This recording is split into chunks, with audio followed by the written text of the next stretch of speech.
ఉండాలని నేను విస్తరిస్తున్నానండి. హల్లెలూయా, హల్లెలూయా. అందుకోసమే ఏం చేయకూడదంట మనము 19లో చదవండి. ప్రియులారా, మీరే పగ తీర్చుకోక దేవుని ఉగ్రత పగ తీర్చుట నా పని నేనే ప్రతిఫలము ప్రభువు చెబుతున్నాడు. రాయబడి ఉన్నది. కాబట్టి ఈ శత్రువు ఆకలికొని ఉంటే అతని భోజనము పెట్టుము, తప్పికొని ఉంటే దాహమిమ్ము. అలాగు చేయటం వలన అతని తల మీద నిప్పులు గొప్పగా పోయిదువు. ఆమేన్. హల్లెలూయా. జాగ్రత్త నాన్న. ప్రభువు యొక్క యేసుక్రీస్తు యొక్క వాక్యం చలవిస్తుంది. మనకి ఎలాంటి ఎవరితో మనము శత్రుత్వం ఉండాల్సిన అవసరం లేదు. హల్లెలూయా. ముందుకు పోతుంటే వెనకాల మాట్లాడాల్సిన అవసరం లేదు. మీరు అనుకోవచ్చు ఆయన చూస్తలేదు, దేవుడు చూస్తలేదని మీరు అనుకోవచ్చు. ఖచ్చితంగా దేవుడు చూస్తుంటాడు. మనిషి చూడకపోయినా కూడా దేవుడు చూస్తుంటుంటాడండి. దేవుడికి అప్పగించు. హల్లెలూయా. ఎట్లా అప్పగించాలి? దేవుడికి ఇష్టం ఉండి అప్పగించాలి. హల్లెలూయా.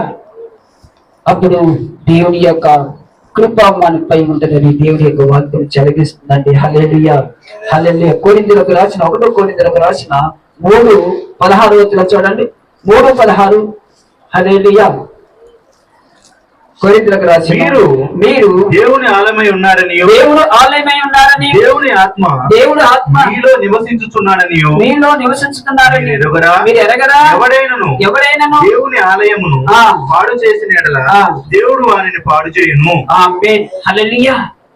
దేవుడి ఆలయం అంటే ఏంటండి? చాలా విలువైనది దేవుడి యొక్క ఆలయం అంటే. హల్లెలూయా. ఆయన ఆలయాన్ని పాడు చేస్తే వారిని పాడు చేస్తాడంట దేవుడు. హల్లెలూయా. జాగ్రత్త. ప్రభువు యొక్క యేసుక్రీస్తు యొక్క మాటలు మనం వింటున్నప్పుడు ఆలయం అంటే మన హృదయం కావచ్చు. హల్లెలూయా. ఆలయం అంటే దేవుని యొక్క మందిరము కావచ్చు. హల్లెలూయా. మన హృదయమును ఎట్లా ఉంచుకుంటామో, మనం ఎట్లా మంచిగా ఉండటానికి ఇష్టపడుతుంటామో దేవుని యొక్క ఆలయము కూడా అట్లాగనే ఉండాలంట. హల్లెలూయా. పరిశుద్ధమైన ఆలయం అంటే ఏంటంటే చెప్పండి. నేను ఒక్కడికి వెళ్ళినప్పుడు నాకు చాలా బాధ అనిపించేసింది. హల్లెలూయా.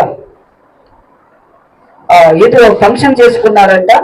ఆ ఫంక్షన్ చేసుకుని ఆ మందిరాలు తిని ఆ ఇస్తిరాకులు కూడా తీయలేదు. అందులో కారిన పప్పుచారు కూడా ఆ మందిరం కడగకుండా పోయారు. చూస్తే అసలు నా గుండెలు పగిలిపోయినాయి.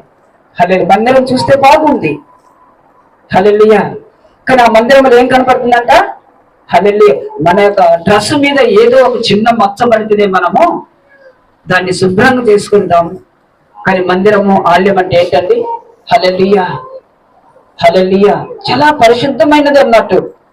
దేవుని యొక్క మహాకృపను బట్టి దేవుని బిడ్డలను నేను మీకు చదవబోయేది ఏంటంటే మీరు దేవుని సన్నిధి ఏంటో తెలుసుకోవాలి మనందరము.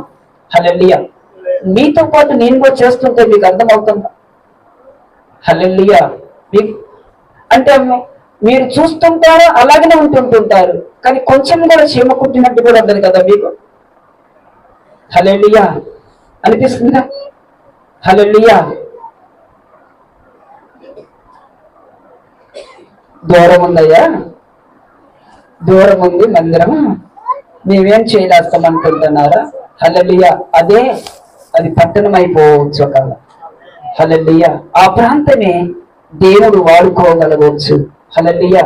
మనం నియమించబడ్డాం అంతే. అయినా కానీ అది హల్లెలూయా, హల్లెలూయా. అది దూరమా దగ్గర అనుకోవద్దు. కానీ